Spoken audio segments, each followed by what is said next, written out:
Thanks for tuning into this episode of the Human Performance Outliers podcast with Zach Bitter. Happy holidays, everyone. Thank you for tuning in for episode 269 of the Human Performance Outliers podcast. I have been teasing this one for a bit in former show intros. Today, I had a discussion with Aaron Alexander. Aaron is a movement and alignment coach. This episode was recorded live at the running event in Austin, so we were limited to about an hour. Honestly, we could have recorded for multiple hours since we both agreed this will be the first part of conversations I will have with Aaron on HPO. For this episode, we discussed breathing or breath work the most, but also touched on different forms of movement and body alignment. There are some really good actionable tips from Aaron that you can even start implementing while listening to this episode. For those who have never heard of Aaron, he has worked with many high-level athletes, celebrities, and everyday people, included are Toby, Maguire, and Gerard, Butler. He hosts the Alignment podcast and authored a book called The Align Method, 5 Movement Principles for a Stronger Body, Sharper Mind, and Stress-Proof Life. He is also getting ready to release his next book in early 2022. Aaron has great and entertaining content on his Instagram page, which you can find at Align Podcast. All right, before we welcome in Aaron, just a few announcements.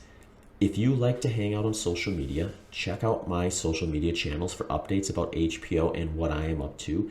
You can find me on Instagram at Zach Bitter, on Twitter at ZBitter, and on Facebook at ZBitterEndurance, and my website, zachbitter.com. I have also spent some time the last couple months launching my newsletter. If you would like to receive that, head over to my website, zachbitter.com/newsletter to get signed up. If you enjoyed this podcast and wish to support either monetarily or by sharing, liking, and subscribing, please head over to zachbitter.com/HPO for options, which include joining my Patreon page, making a quick one-time donation, which includes options to avoid the need of joining a third-party platform, or simply subscribing to HPO on your favorite podcast listening or viewing platforms. You can also support HPO through the show sponsors. Details on all discounts and promotions from HPO show sponsors can be found at zachbitter.com/HPO sponsors. That link is in the show notes. Sponsoring this episode are my friends at Bioptimizers and Inside Tracker. Inside Tracker brings you top-notch blood panels, coaching, and analysis. You can get your blood work done and conveniently laid out on their database. It comes with a lot of very cool, intuitive tools that will help walk you through where you are and how to get where you want to be. If you need additional support, you can also access their team of professionals to help guide you to optimization. Bioptimizers wants you to know about their magnesium supplement called Magnesium Breakthrough. It is the only organic full-spectrum magnesium supplement that includes 7 unique forms of magnesium. There are actually 7 unique forms of magnesium, and you must get all of them if you want to experience its calming, sleep-enhancing effects. I will usually take 2 of these capsules right before bed at night. That's why I recommend Magnesium Breakthrough by Bioptimizers. And as always, Bioptimizers offers their 360-day money-back guarantee, so you can try them risk-free and see for yourself if they work for you. You can head over to bioptimizers.com/human and enter promo code HUMAN10, that's HUMAN10, to get 10% off your next order. Link in promo is in the show notes for that one. You can also get 25% off your Inside Tracker blood panel order by heading to the Inside Tracker store, which you can find at insidetracker.com, and enter HPO Pro 25. That's HPO PRO 25 into the promo code slot.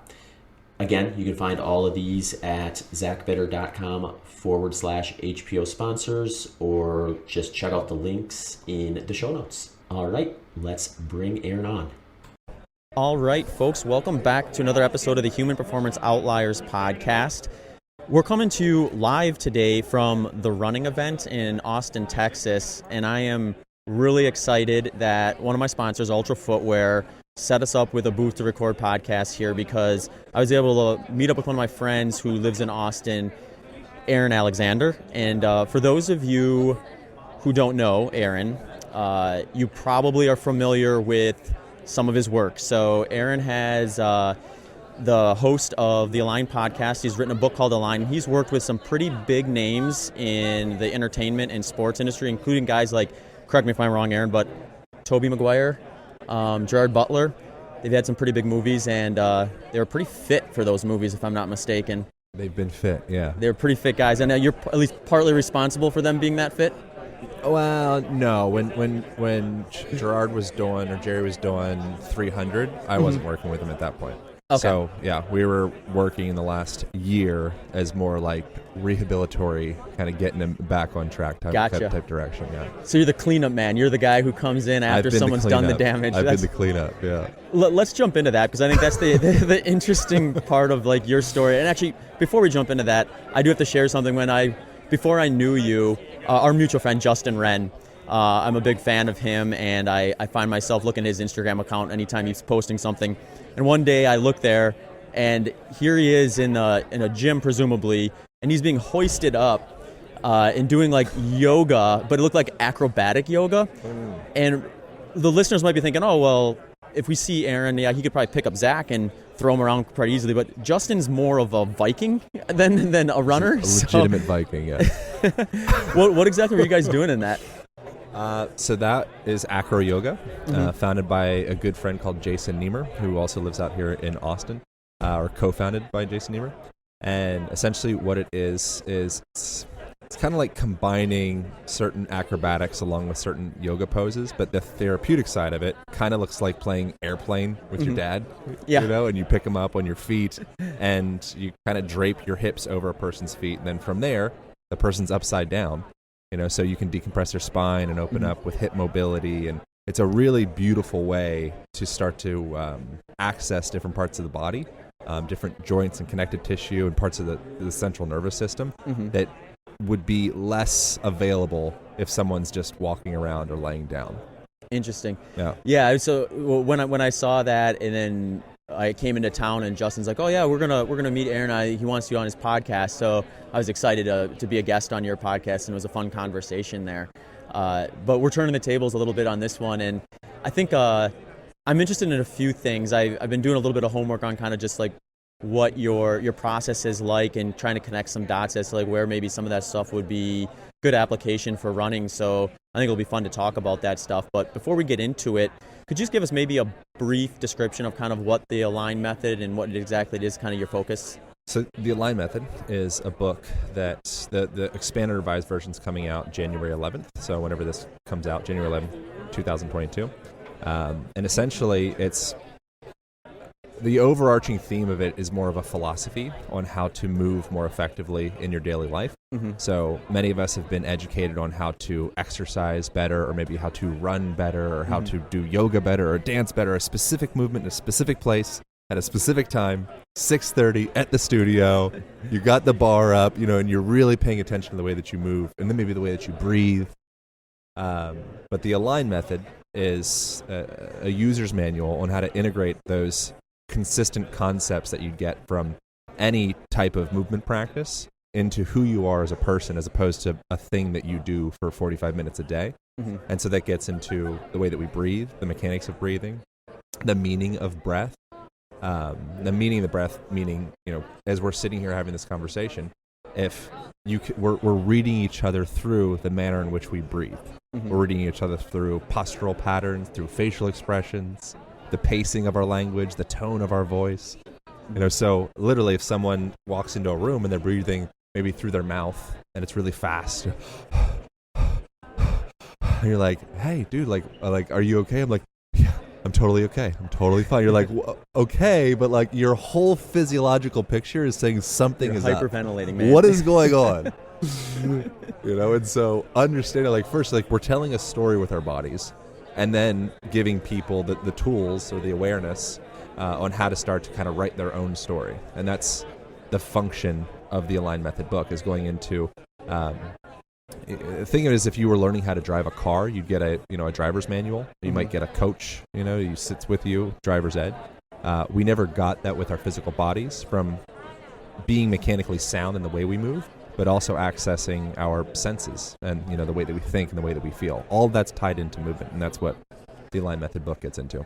That's really interesting. I think you've made me kind of think a level deeper than maybe I have been historically with running, because one thing I always found interesting is with the sport of running, you have this situation where, unlike maybe other sports where they're team sports, where especially impact sports, you do a fair bit of just like teaching, like, for football, how to tackle, or, how to properly like slide in soccer or something like that before you get out there and just really go after it.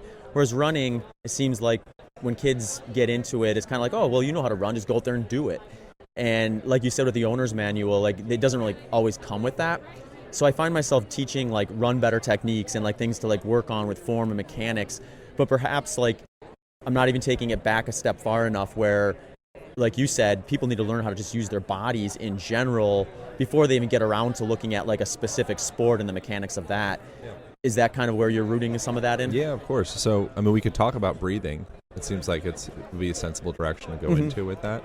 And so with breathing, when you're running, there's different levels to examine the breath from. One would be coming from a mechanical lens and saying, is my diaphragm in a position to be able to efficiently pull my lungs down, and then is there enough space in and around my rib cage in order to allow that space for my lungs to be able to fully expand. And then what's my relationship with my my abdominal muscles, my pelvic floor muscles, and relationship to my feet. If there's imbalance happening anywhere below my lungs, my diaphragm, then that tension has to trickle up someplace. So you can't be walking around with, say you have some type of impingement happening in your hip or your ankle or something that's causing tension in the body. Your body will then compensate, and that tension will spiral up through the rest of the system, limiting the potential, respiratory potential that you may have. So for starters, thinking of just like a really common thing with people is for people to flare their ribs.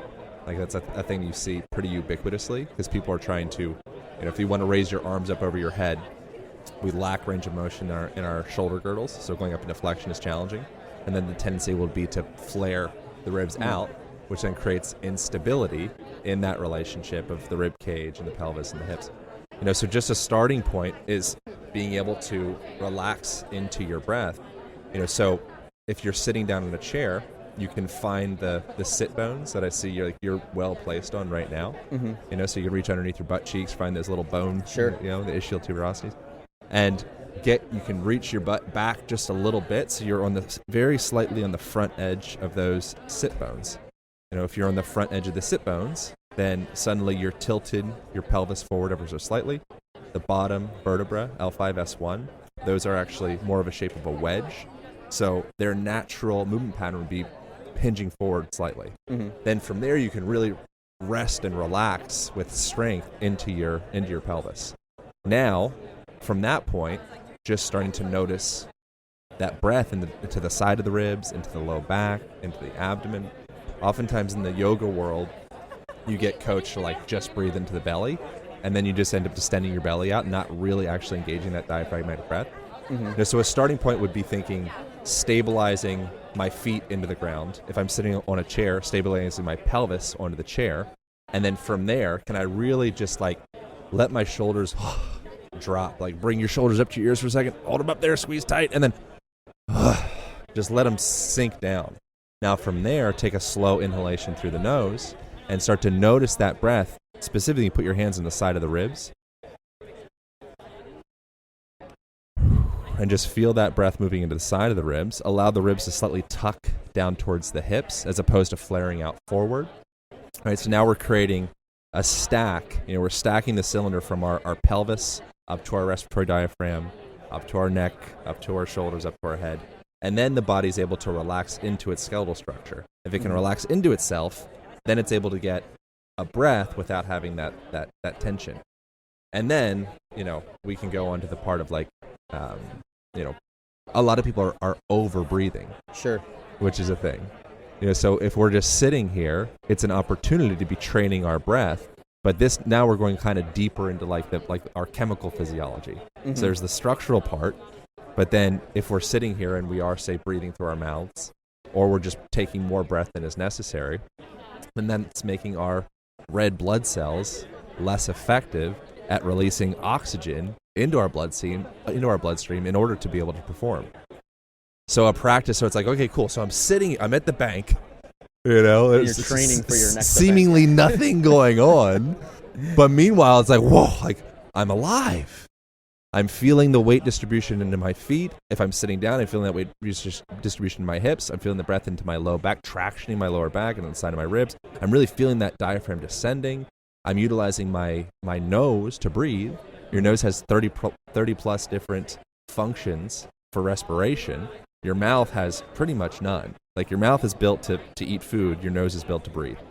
And so as you're breathing through your nose, you're releasing more nitric oxide. You're filtering the air. You're warming or cooling the air depending upon the temperature. And if you can slow that breath down, which breathing through the nose dramatically does, I don't know how much. I think it's like 2 times less air comes through the nose at a time. I don't remember the exact number, but it slows it down dramatically. You're making your body literally more effective at being able to process the available oxygen that it has, as opposed to being kind of like wasteful and slobbish. Interesting. Yeah, it's kind of an interesting topic because I think people want to always jump right to like performance in the sport. So with running, it's like you get into like a race that's like 15 minutes where you're just trying to get as much oxygen as you can at some point, but which I think is maybe a very specific area where maybe that is kind of the trade-off for peak performance, but that doesn't mean you got to be doing that all the time. I kind of like liken it to like if I'm driving like a sports car, something with a huge engine in it, it's like I really don't need that to kind of drive to the grocery store or back. I'm kind of wasting that maximum potential of that when I could more efficiently do it on a bike like you got here today. Yeah. Something like that. Yeah, so it's how the winners are going to be the people that integrate health and functionality and vitality and joy, and like joie de vivre into your daily existence and attention. So if you don't pay attention, then someone else who is paying attention will end up capturing your energy. The benefits of that, yeah. Right. The interesting thing about it is like when I listen to you talk about this stuff, the first thing I think of is like you're taking things that people have more or less just settled on being like intuitive, and some of the things they look at as a good was like, well, I'm glad I don't have to think about breathing because that'd be a pain to have to think about that all the time, or I'm glad I don't have to think about my posture, and I can just kind of do that so I can more or less get on to something else. Whereas what you're doing is like you're basically ruining any excuse for boredom, because if I'm sitting here doing nothing, my first impulse might be, where's my phone? Where's that social media account? But really, like, I could probably get a lot more value in, like what you said, starting to pay attention to things like, well, how am I positioned and how is that impacting me? Like, how is my breathing and how is that impacting my state of mind as well as just like my thought process? And that's what meditation is, which ultimately, like people like you, that are running really long races and doing different things of the sort. Like you guys are like master meditators, I would say. Where you're just like anapanasati is essentially, sati means mindfulness or like to remember, to focus on, and then the anapana part refers to breath. So if you're just sitting down observing your breath for a while, that practice of drifting away, thinking about your bills, thinking about texting the girl, thinking about whatever stuff you got to do, and then go, okay, back to the breath, and then drifting away, and then back to the breath, and then drifting away, back. Every time you bring your attention back to that focal point, it doesn't matter what it is. It's just the specific practice of a lot of meditation practices are, okay, breath. It's a pretty obvious vehicle to come back to.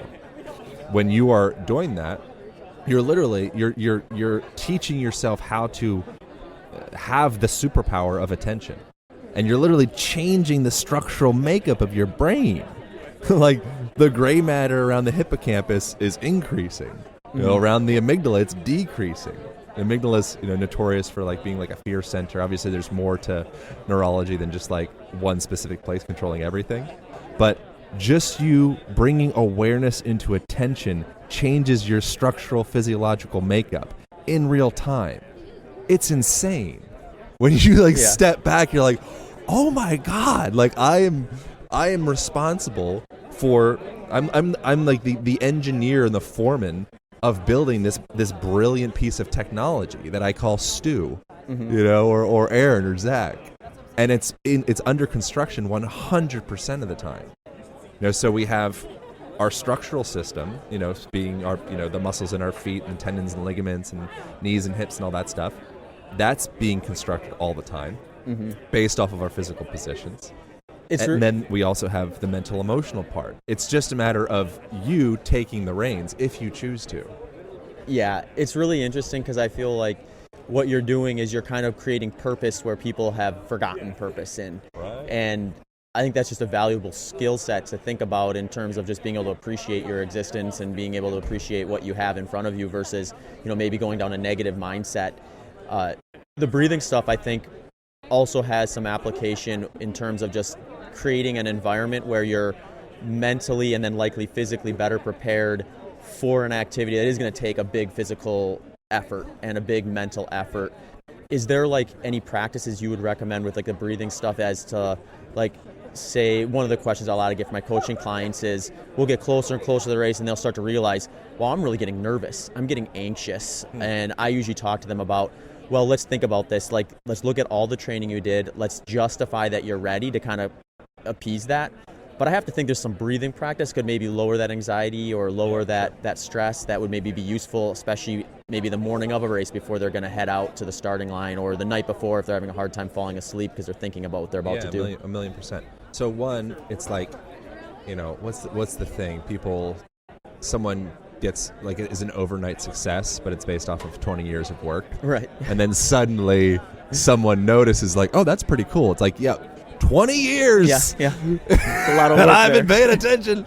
Not me specific, but just in general. I think that's your breath, that's your body, that's your mind, that's all of the things.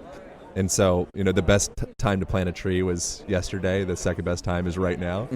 So start engaging with that relationship of your breath now. So it's not a thing where you're cramming homework. You're cramming for your homework assignment the night before because it takes a second for your physiology to catch up.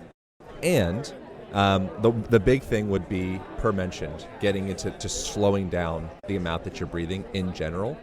So reducing the demand that your body has for air, so that when you do end up being under some type of respiratory load, you're getting at the end of the line there, your body's already trained up. If you are stressed out, then emphasizing the exhalation is a really valuable tool. So when you are inhaling, you're activating more of that sympathetic side of the nervous system. It's kind of notorious for the fight, flight, get up and at 'em kind of side of the nervous system. And then when you're in that exhalation phase, that's going more into that parasympathetic. Rest, digest, calm, heal, restore, repair. And if you think about that, if you get scared or anxious, you're freaked out suddenly, what do? You go, right? That's the way that you that's an autonomic act. Your body just responds. It's being played by the environment. It's ingrained. It's the hardware of the way that you function. And when you feel you can relax and you're safe, and the lion has been slayed and you're with your wife and you're you go, right? So that long exhalation literally will put your body, it'll trigger your body to say, okay, Zach's calm. When Zach can go, the only reason Zach would do that is because he's calm. If he goes, the only reason he does that is because he's about to fight something. So emphasizing that long exhalation would be a beautiful thing. So you could do different forms of box breathing is a common one. 4 seconds in, hold for 4 seconds, 4 seconds out, hold for 4 seconds, do that, repeat. In the Align Method book, I do kind of a spin-off of that. And I just emphasize the elongation of the exhalation because I think most people in general are a little bit more spun up. Their nervous system's a little bit more, upregulated. So going through something like that of just box breathing, but instead of doing 4 seconds on each one, I would emphasize maybe go 6 seconds or even 8 seconds on the exhalation and try that. Try that right now. I guarantee If you do that for a round of 6 times, your blood pressure will change, your mood will change, your general outlook will change. It's just a matter of doing it. Mm-hmm. Like, that's the thing. Like, we all know what to do, at least now we do in this specific topic. It's just a matter of doing it. Putting into practice and thinking about it. It's really, it's taking something that we all, like you said, we all know how to do. We just need that directive to put it into the routine. And I think it's probably one of those things where maybe the first week or so it feels a little bit kind of unnatural to force yourself to do it. But then after a while you find yourself just kind of almost identifying those situations in which you can do it and taking advantage of them versus kind of letting them fall by the wayside when you're not necessarily consciously aware of it. I would also recommend you could do breath holds with regularity. So I had recently just did a podcast on my podcast, which you've been on as well, with a guy called Patrick McEwen, who wrote The Oxygen Advantage. Mm-hmm. He also reviewed the nose breathing chapter in the Align Method book. I was very thankful for that because he's like the guru with this conversation. I would recommend having him on here at some point as well. He's awesome. James Nestor is another good resource for this stuff. But an exercise that I got from him, which originally comes from the Buteyko method, is so nose breathing like all the time. Tape your mouth at night is another thing. Like really making sure that you're nose breathing, and we can get into some of the other values of that. But as you're taking a walk, an exercise you could do would be as you're walking between some distance, maybe say 2 phone poles or some amounts of trees, like pick your distance based off of your own skill set with this. Do a long exhalation out through the nose, and then from one point, take a walk and build up that air thirst, that need to breathe, and kind of just slowly start to nudge yourself a little bit beyond comfort level, and then make sure you're inhaling back through the nose, and then try to recapture your breath as quickly as possible. So that's a really fun, like I find it to be kind of, some of this stuff can feel a little like esoteric, feminine, just sit passively and observe your breath. Like, okay, come on. This is like, you're engaged to do this. Like, I think it's much more like masculine, like, get after it kind of exercise. Mm-hmm. So that's something that I really enjoy doing, and I think it's incredibly helpful. And it relates to actually, walking, ambulating, moving. Interesting. Is there like a reverse to that too, where like I think there's a point even in long endurance races where like now I need a strike? Can you kind of hack that system too with your breath work, where it's like I want to really fire things up and get that kind of anxiety induced adrenaline going? So that's Brian McKenzie is another great resource. He also reviewed the breathing chapter in my book. Excuse me. I'm choking on electrolytes, as one does at a running convention. Yeah, right. We can all relate. Yeah. So I borrowed a concept from Brian McKenzie, and I think someone else came up with this with him. But the concept was treating your breath like a gear system. Mm-hmm. And so we have this in the Align Method book as well, a la Brian. Are you familiar with Brian? I've some semi. I don't know him or anything. But he's great. I'd be happy to connect you guys at some point. But he would love to know you. Great guy. I'm gonna have a whole list of guests. Yeah, we'll keep on going through. We're gonna have a rabbit hole started here. Yeah, exactly. But you guys would be great together. But so the gear system approach is starting off like first gear. Thinking of first gear is inhale through the nose, exhale through the nose, and then working your way up first, second, third, fourth. Eventually, fifth gear is full on, like in through the mouth, out through the mouth, in through the mouth, out through the mouth. Mm-hmm. And it's like second gear in through the nose, out through the mouth, and like so on and so forth all the way through. Acknowledging that there's no gear that's more right or more wrong than the other. It's just realizing that they're all tools. Mm-hmm. And if you're utilizing the correct tool for the correct job, you're winning. But if you are just hanging out, drinking like a McDonald's Slurpee milkshake, whatever, and like a double Whopper, and you're losing. Yeah, like, twice. Wrong tool. Wrong scenario. Like enter the state of, United States of America / and there's a lot of good things about the world as well, but I think and this kind of comes back to like paying attention, if we allow ourselves to just be dust in the wind in modernity, I think it would be very easy to turn into that person that's mouth breathing over a Whopper. Mm-hmm. And so stepping back, when can we utilize, is there a time to leverage that fifth gear and even practice that fifth gear? Yeah, that's all like holotropic breathing and Wim Hof method and, the Tumo meditation, which kind of Wim built his method off of Tumo meditation. And so that would be a way, and I just did this just a couple days ago because I was at Barton Springs, which is just down the street from here, and it was really cold outside. And so before getting in the water, my body felt pretty like chill, like down-regulated calm, and also chill like I was cold, because I didn't work up any heat. And so before I get in the water, I go through and, I go through 30, 40, 50 rounds of that breathing. I do a long breath hold after that. I do another round of that. And then sure enough, my body's warm. So that's a beautiful instance where in that moment, in a matter of 3-4 minutes, I can upregulate my whole entire autonomic nervous system, put myself more into a state of, okay, there's an intruder in the room.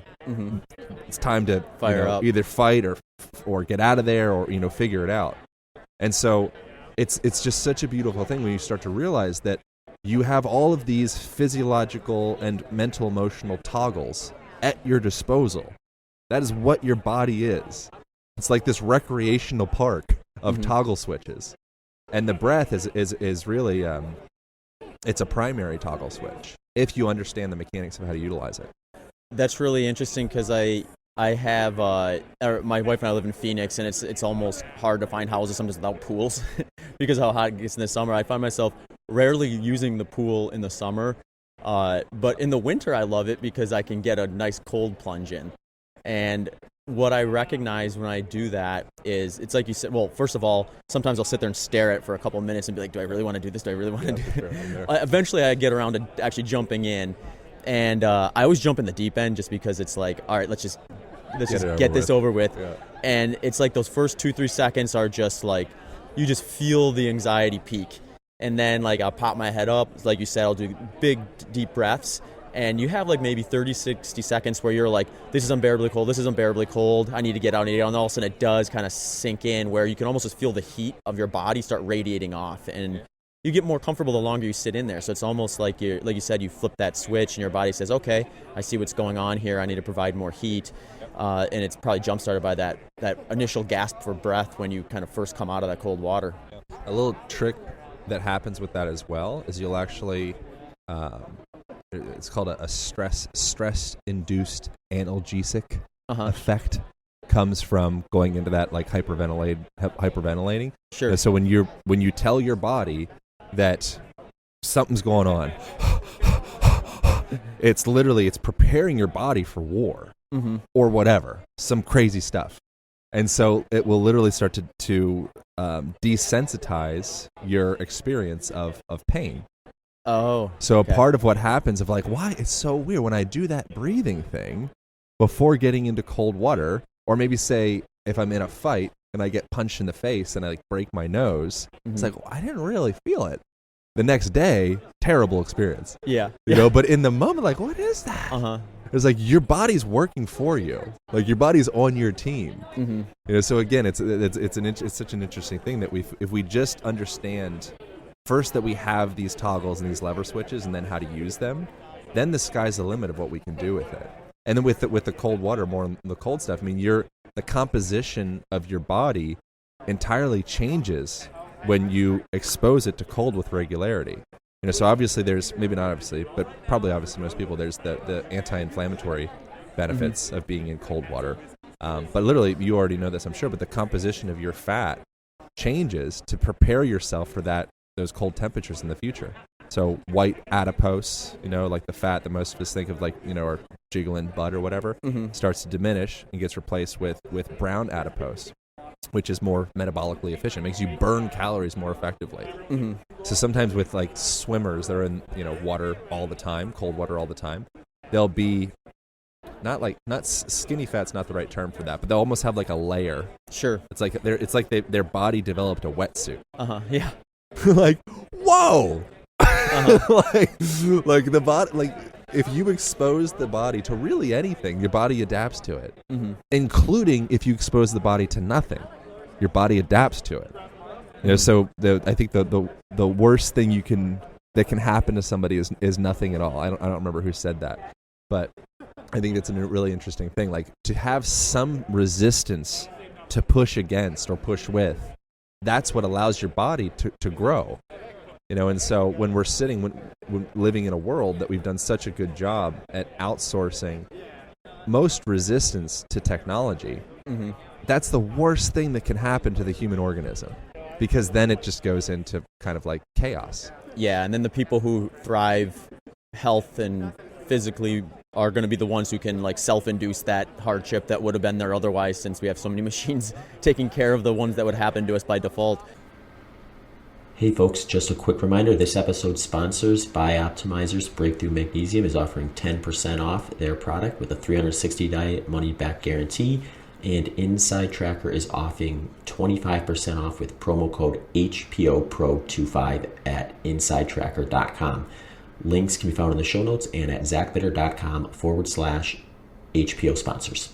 I want to talk a little more about cold water stuff or cold exposure in general, but I want to circle back to one other thing before I lose it that you mentioned that I thought was interesting, because when you were just describing that situation, like you're at the bank and you're sitting there, normally you would maybe just like completely tune out rather than do that, like focus on doing those things like the posture, the breath, and things like that. And then when you get distracted and zone out, just redirect and kind of continually work on that.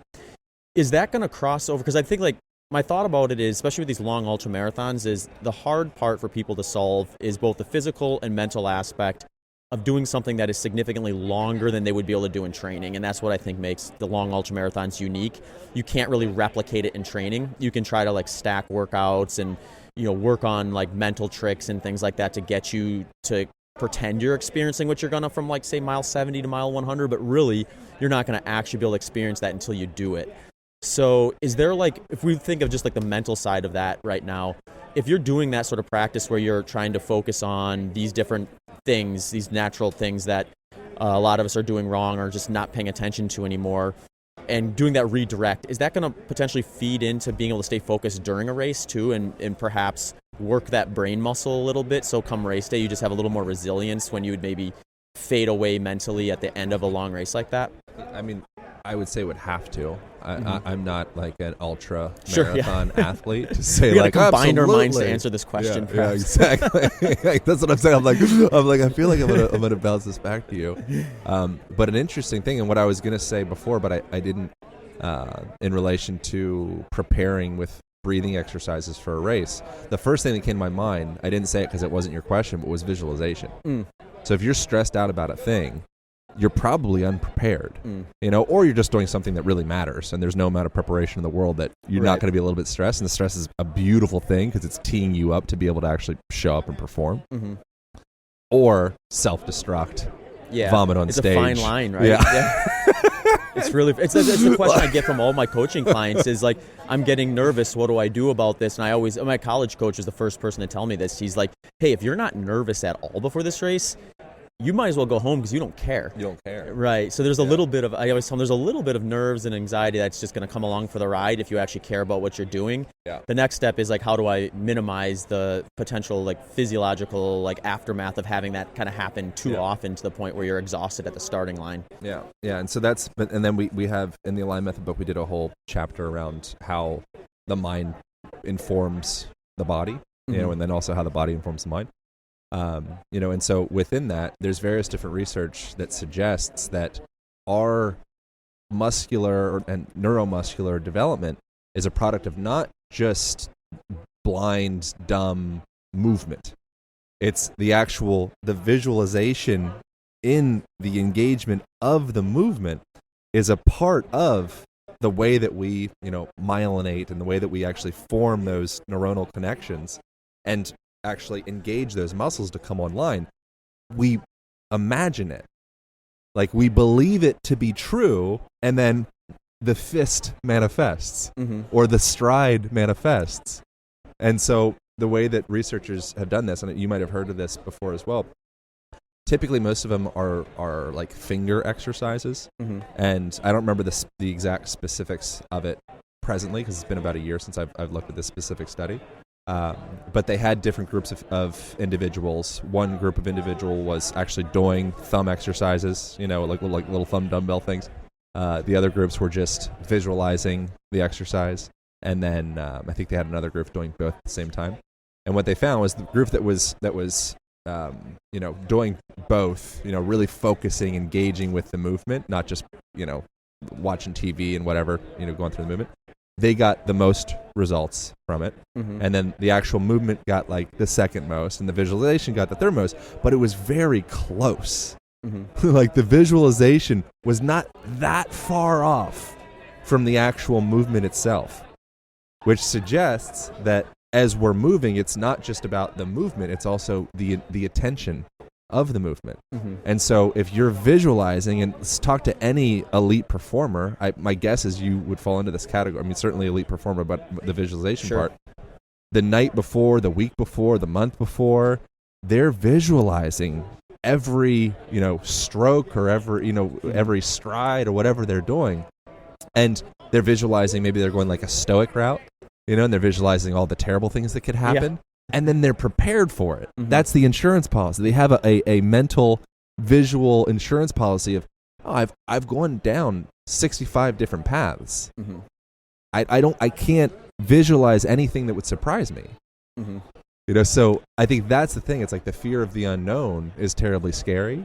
But if you really invest your time in that visualization process, based off of every high performer, like elite performer that I've come in contact with, I don't know that I've asked specifically this question to everyone that I've come in contact with, but the ones that I've asked this question to, it's been unanimous. It's like, oh yeah, that's a part of the game. Mm-hmm. What do you think about that? Yeah, no, you've answered some questions for me, I think, here, because I had one of my biggest breakthroughs, I think, racing, especially 100-milers, when I kind of accidentally started doing this, where I had like my final 4 to 6 weeks of training before I was going to kind of taper for the race itself, and I'm starting to get real specific with what I'm going to do on race day. So a lot of times that means like back-to-back long runs. So I might do like a couple 3 to 4 hour sessions on back-to-back days.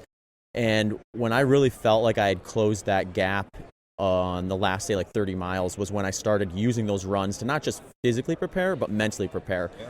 So then, like, say I'm doing a 30-miler, in my mind, it's not a 30-miler. In my mind, I'm at mile 70 of the race. I'm going to work through what it feels like to go from mile 70 to mile 100. And if I do that a couple times a week for 4 to 6 weeks, I get to the race, and I feel like I've closed out that race 8, 9, 10 times.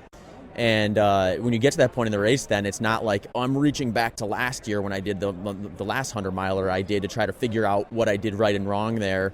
It's just like immediately there. So I felt like I had already run 100 miles 10 times over before I actually did it, even though physically I hadn't run one in quite some time. So that when I recognized that, I was like, okay, that's something I have to remember to make sure I'm implementing into this. It's more than just the physical aspect of the long run, it's the mental aspect as well that's going to be preparing you for the end of the race. Have you ever tried free diving or done any kind of? No. All right, so I'm super novice with free diving, but I've going out with someone who's not, and we're in Tulum and going down different cenotes, and mm-hmm. I went down like 60 feet, which isn't crazy, but it's the beginning of it like starting to matter. Sure. Pretty much past that, it starts to be like, okay, it's like really matters. Yeah. That's like the roof of like, okay, it's kind of anybody can do this, but still in that time frame, it got me thinking and looking at different people's TED Talks. I was just enamored by the art and craft of free diving. And one of the things that, I don't remember who the guy was, but there's a TED Talk and a guy was talking about his experience with free diving. And one of the analogies that came up that I thought was just so good, or the stories that came up that it was just like perfect, was you're diving down, especially if you're diving down deep, your mind is the difference between consuming way too much oxygen and being at ease and being able to go 2 times, 3 times the distance. Because if your mind is going, is rolling because you're freaking out, it becomes calorically expensive. Like fear is calorically expensive. Mm-hmm. Angst is calorically expensive. So I would imagine when you're running a good race, it's probably not, and we actually talked about, I was talking about this with, how do you call his name? Michel Graglia? Oh, yeah. Yep. Michel. Yeah. Yeah, we did a podcast recently I don't know, like a month ago, Uh-huh. and we were talking about his like turmoil with Goggins. Yeah. And he went through the whole story of how, like, did you talk to him about this, or do you know about the story? I had him on my podcast, like, I'm not sure we talked about this. Okay, so we got into it was really fun. Uh-huh. I went like very detail by detail of like the whole. It was like a soap opera. Yeah. And they're like running beside each other, and he was like, Gregory was just trying. I don't know if I'm saying his name right. Is that right? Yeah. Gregory? Uh-huh. Yeah. He was just trying. He just wanted a buddy. Uh-huh. And he was just like, and we're on this thing forever. knuckling. Goggins wasn't having any of it. And so, what Gregory was saying was, then they had this, like, they had it out with each other, and Goggins was just like, fuck off, I'm not your buddy.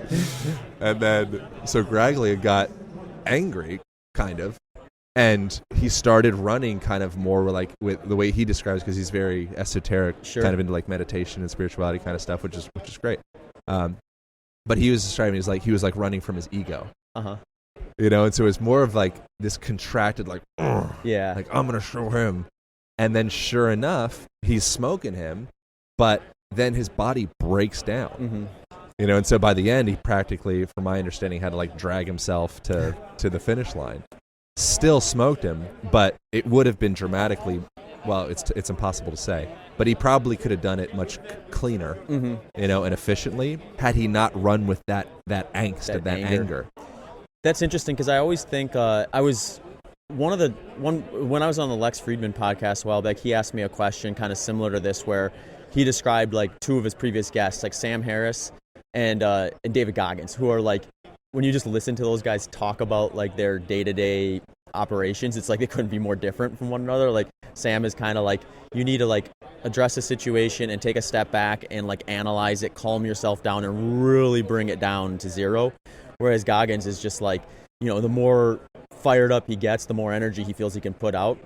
And Lex asked me like, well, which one are you? Are you a Goggins or are you a Sam Harris? I'm like, I kind of feel like I try to use both those guys as tools to a degree, like in the sense of how their approach is. And I'm guessing they both do too. It's just their kind of public appearance is coming across as that polarizing. But I always think like I'd want to be like the Sam Harris all the way up until that last striking point where I know I'm close enough where I can empty the tank, so to speak. Then then use anger and close that thing out, and then think about like that sort of stuff if it's gonna fire you up. But make sure you time it right, because you don't want to find yourself at mile 90 and you already burned that match, so to speak. Yeah. And that's, so you can pretty much make metaphors for to connect with the human experience with anything. Mm-hmm. So the Goggins-Harris thing. Yeah. So Harris is more first gear. It's why he's got a meditation app. He's got a freaking meditation app. Goggins doesn't have a meditation app. Like, come on. Yeah, and then Goggins is more like ride it to the the wheels fall off. Uh-huh. Put it away dirty, just get that shit done. And then I don't know Goggins personally. From my understanding, he has like some physical like joint stuff and certain things that perhaps there was a little bit, maybe at times, I can't speak for anybody else's experience, but maybe more fourth and fifth gear than was sustainable for a body that could recuperate and heal and kind of maintain that middle position. Or from a joint perspective, joint centration or neutrality, balance. And so within so we have the breathing relationship of that. But we also have, the physical relationship of that. So you want to have both. You want to have access to all of it. So if you were just a specialized athlete, or specialized thinker, it's like specialization is for insects. Mm-hmm. If you're just in that space, then you really, I think there's inherently a limitation on your ability. I think like your ability. Your creative capacity, your ability to create innovation, which I think is an interesting thing that happens in sports as well. People coming up with a completely different style of movement. Was it Roger Bannister that jumped over was he the He was the high a jump guy? 4 minute mile. Sub 4 minute. Roger. Who was the guy that jumped over the thing? Fosbury? Yes, the Fosbury flop. Yeah. That's it. So without that adaptability, if he was excessively specialized, he didn't have the capacity to adapt or the resourcefulness to adapt into a circumstance, then we'd never have the Fosbury flop. Mm-hmm. So it's having that being a full spectrum human being, Yeah. a full range human being.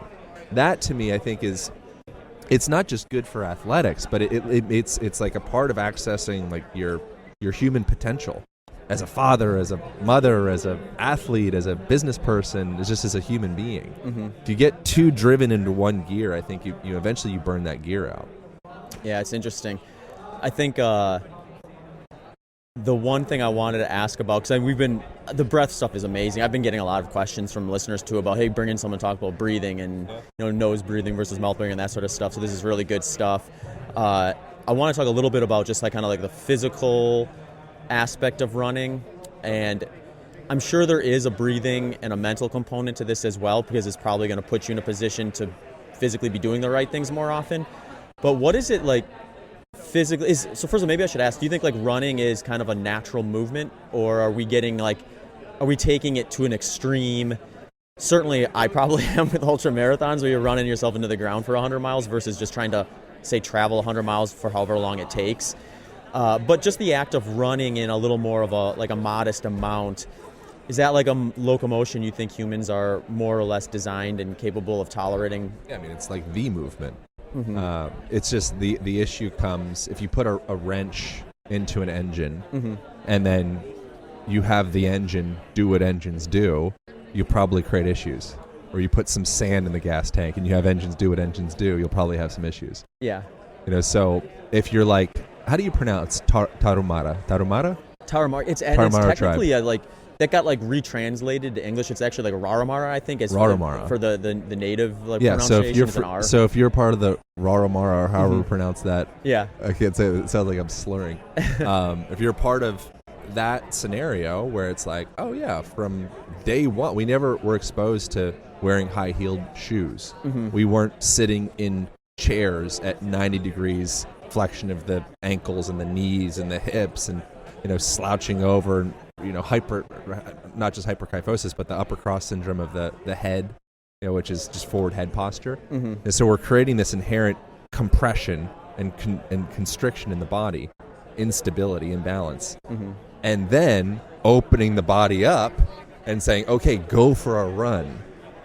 That's where the problem comes, is we need to, it takes a lot of preparation to get the body to be actually available to run without creating friction. Mm-hmm. So I think a starting point would be going through like a joint by joint approach and saying, how's my toe hinge? Am I able to, like, one of the most supportive things a person can do would be just spending time on the ground. If you're spending time on the ground, you're going to naturally be mobilizing your joints. You're going to be bringing that new, fresh, healthy synovial fluid, and you're going to be getting rid of all the old fluids. You become like a better cellular processing plant, mm-hmm. just by having that pressure up against the ground. So go into a toe sit every now and again, just sitting down on your knees, bring your toes up, so you're starting to spread the toes nice and wide, avoiding that tendency of maybe that like bunion effect where the big toe kind of creeps mm-hmm. in. Spread the toes nice and wide, come down in a toe sit, be in that position for a little bit, right? And then point the toes, come into plantar flexion. You can maybe lean back a little bit, open up some space in and around the quads and the hip flexors. Do a butterfly pose, opening up some space in the adductors and the hip flexors again. Cross your legs, straddle position, getting more into the hamstrings. So if that was the culture that you grew up in, or you've turned that to become the culture of the way that you engage with your family, or maybe your friends, or your work, or just your general lifestyle, that you're naturally opening up all these nooks and crannies and spaces in the body, and then also re-engaging those nooks and crannies and spaces, and we can talk about that too, mm-hmm. then I think that the body is available to run, or ready to run, and then running becomes therapeutic. Sure. But if you've got some railroad tracks, and the tracks are kind of askew, and there's it's like, oh, the track's like almost broken. Like, it's like, the tracks are not quite meeting perfectly. You could run a few trains over those tracks. Mm-hmm. But if you're running, say, cool, I'm going to be like ultra marathon track guy. Yeah. It's like that railroad track's probably not a sustainable railroad track. Like we need to find congruence on the track. So that was kind of a long roundabout way of saying, like, yes, it's one of the most important movements. I think especially sprinting is incredibly valuable because it forces the body into performance or alignment. Yeah, it's hard to be mechanically unsound when you're moving that fast. Body almost finds the right spot out of necessity. Yeah. There's a quote from a guy called Franz Bosch. He says there's more variability in waltz than there is in sprinting.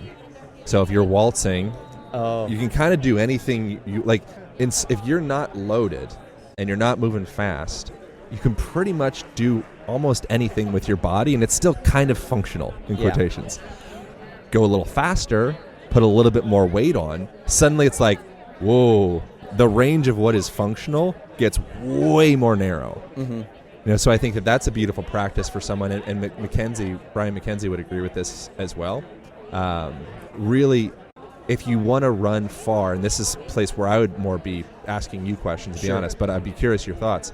I think a great place to at least be spending some energy on is understanding the mechanics of also moving fast. Do you disagree with that? Oh, that's absolutely right. In fact, I'll actually, when I'm programming, I'm coaching mostly ultra runners, but I'll coach anything from like 5K up to basically, whatever ultra marathon distance a person wants to do.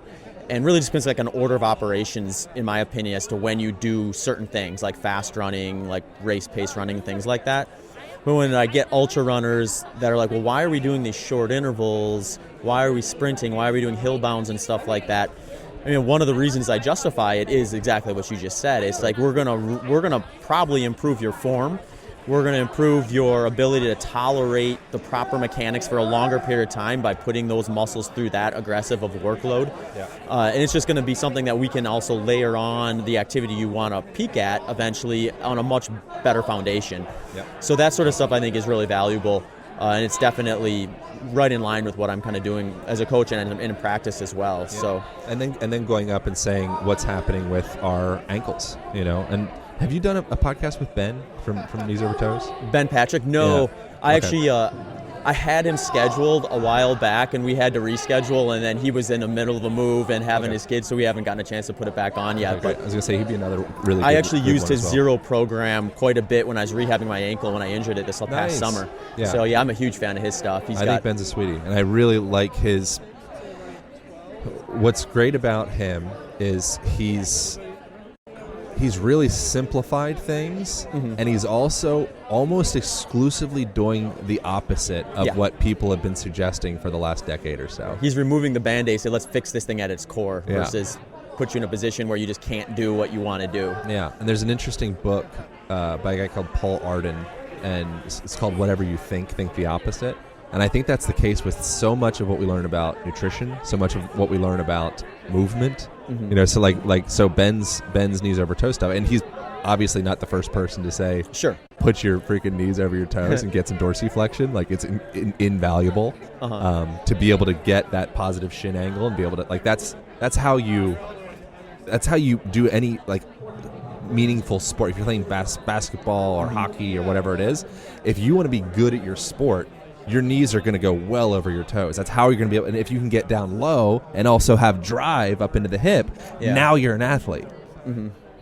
Now, fast forward to most people's like workout routines, and they got the memo that if you allow those knees to drift forward, then all of a sudden you're going to blow out your knees, and you really need to put all of that energy into the hips because it's the most robust joint complex. You're just all in the glutes.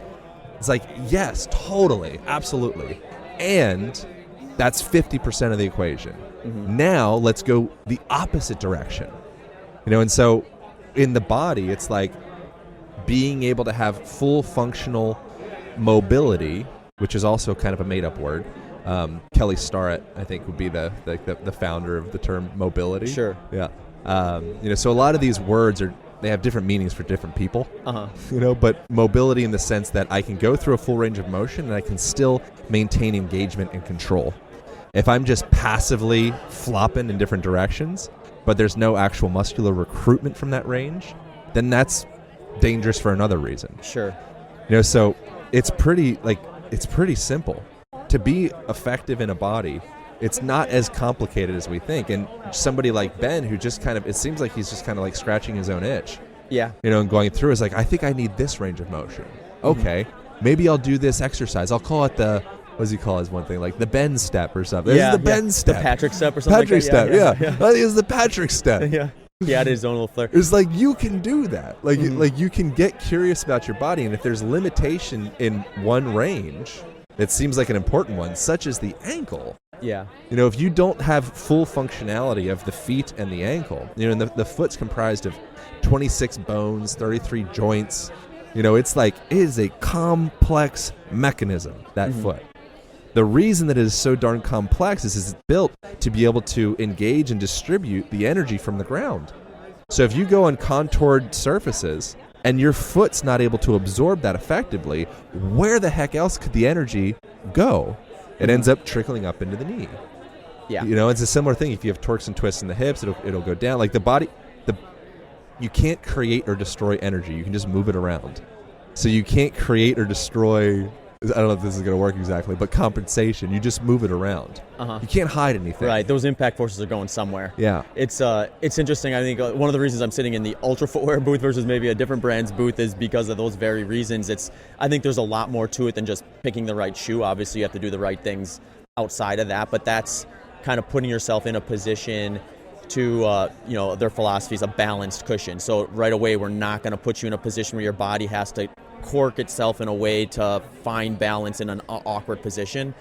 And then the foot-shaped toe box, you're freeing up that big toe, or letting that power drive through and let those toes splay out, so that also feeds into the balance side of things and that proper posture, but without kind of the rest of the stuff to go with it. Or if you've historically just essentially what I call casted your foot up with a lot of support and a lot of structure, it's like, yeah, you might take that shoe off, run on the beach and hurt yourself. Now, was that the beach's fault, or is it your fault for atrophying that part of your body for the last however many years, and then now you no longer have the robust nature of that activity to be able to do it? And I think, talk about guys like Ben Patrick, I think he kind of maybe lucked out that he was a little less durable than the average person, and he broke down in high school to the point where now he's like, I got to solve this problem. And the problem's all identified themselves for him, because he's like, my knees are killing me, my hips are killing me, my ankles are killing me. So I got to address the way those are moving and the way I'm strengthening it around it.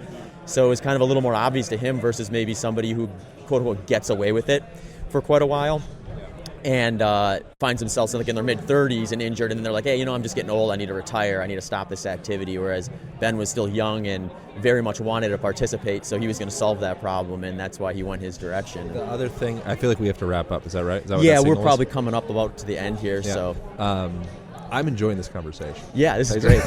These are I like my hope you'll favorite come back for a part 2, 3, and et cetera, et cetera. Yeah. But so another thing, continuing on with like mechanics and such, and more down the line of some Ben's work, getting into not being afraid of strengthening your hip flexors, not being afraid of strengthening your psoas and your iliacus and all those muscles, the non-sexy muscles. The non-sexy muscles. And but an issue within that, though, I think that's really common, is I think most people, it's like this like vanishing space, our abdomen and it's like for most people in Western culture, like myself included, like we're not really raised with much awareness of what's going on in our midsection, other than having sweet abs. Yeah. But like organ function, or like, there's those deep intra-abdominal muscles, or, the transverse abdominis or psoas, or, all that deep stuff. Very few people like you do, but probably people listening to this actually have any kind of real meaningful relationship with that space. And if they do, they think it's too tight. Tight is also a made-up word, right? It could be short, but tight, like you want a tight muscle. Right. It's like a rubber band, right? Yeah. You need like it to snap tight. back. Yeah, tight. Like tight. Yeah, I'm tight. Perfect. I'm also loose. Yeah. It's like there's a, what is it? I think Jimmy Page. I have this quote in my book. It says, "My music is tight but loose." That's your body. Sure. Like you want your body to be tight but loose. You want your body to be Sam Harris but David Goggins. You want your body to be first gear but fifth gear. Nice. They're all tools, right? They're all tools. And so what can happen when you have a resistance or a fear that's developed from education or whatever it may be, maybe intuition, of a place that, okay, if you're sitting all the time, that means those hip flexors and the deep psoas, iliacus, all those guys must be really tight.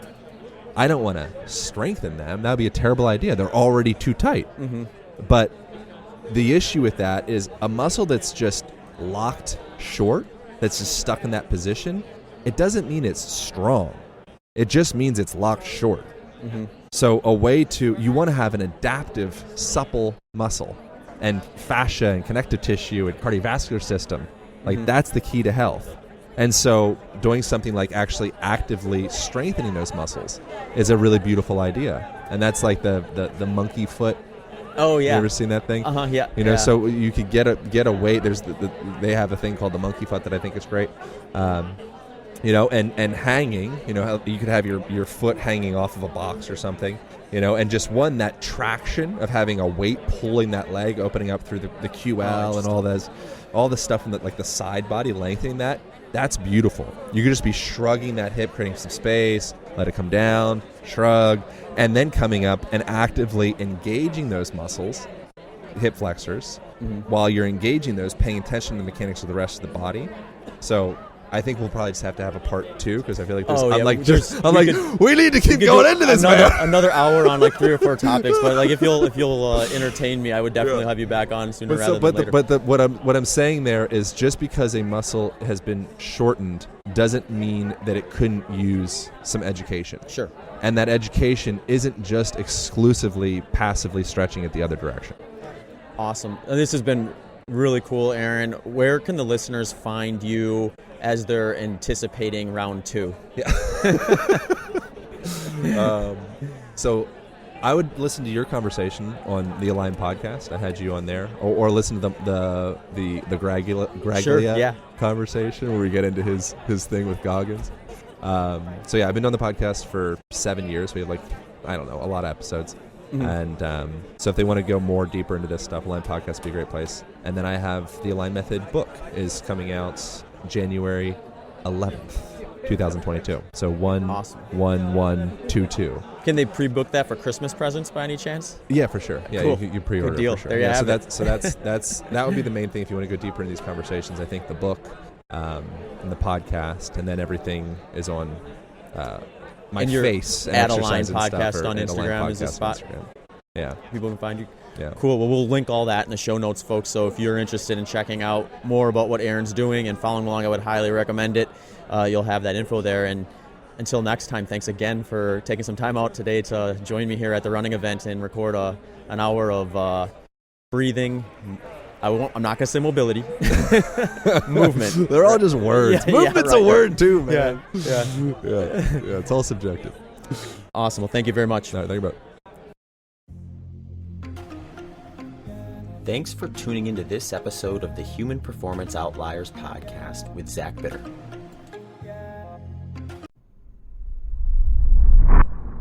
All right, folks. If you are interested in adding some structure to your training program, I have some options that might interest you. Over on my website, zachbitter.com, I have a wide range of ready-made plans that have options for beginners to advanced endurance athletes. I also have personalized plan options where I will cater a plan specific to the event you are preparing for and your personal schedule and training availability. You can also access a variety of add-on options from email collaboration to consultation calls to help guide you through your training and nutrition needs. You can access these with or without a formal plan. So head over to zachbitter.com and let me know what you think.